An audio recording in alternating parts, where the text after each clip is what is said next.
Well, Contact 5 investigator Dave Bowman is working on a really interesting story. This is about a grave marker for a World War II veteran that a woman discovered and really wanted to get to his family. Dave, you tracked them down. We did. We used a few of our skills to do something on that. The grave marker was sitting in an automobile impound lot for about 8 years. The woman who owns the lot tried but could not track down the veteran.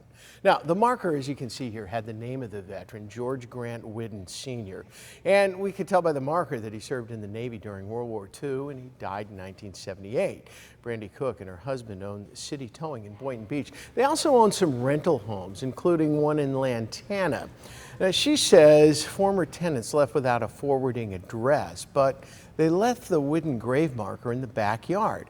So we told Brandy, we're up for a challenge. We'll try to track it down and track down Whiddon's family. We did, and they came down from Orlando to pick up what is a family heirloom.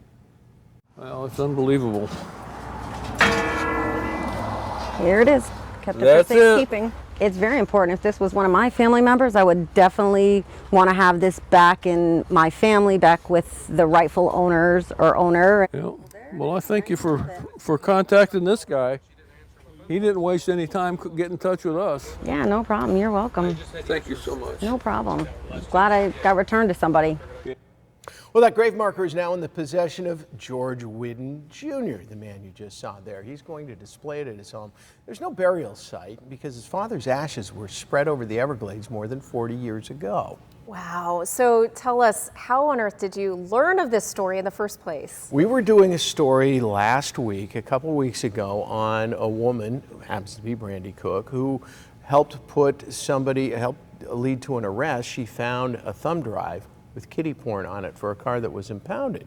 So I asked her husband, what sort of stuff do you find in impounded cars? And he showed me that grave marker and said, oh, wait a minute, that was from a rental property. That was from one of the cars. But we'd love to see it get back with its rightful owner. Can you do something?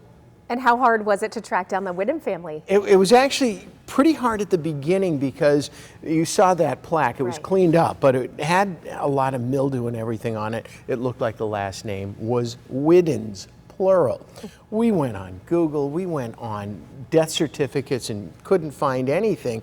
Look closely, it says it might be Whiddon Sr. instead of Whiddons because the R is small. And once we got there, the trail picked up pretty fast. We were able to find a phone number to one of the relatives who put us ultimately in touch with George Whiddon Sr.'s son, George Jr., and we just made it happen so we can get it back to its proper owner. All right. Wow, Dave Bowman using those investigative journalism powers for some good today. I really like that. Thank you so much.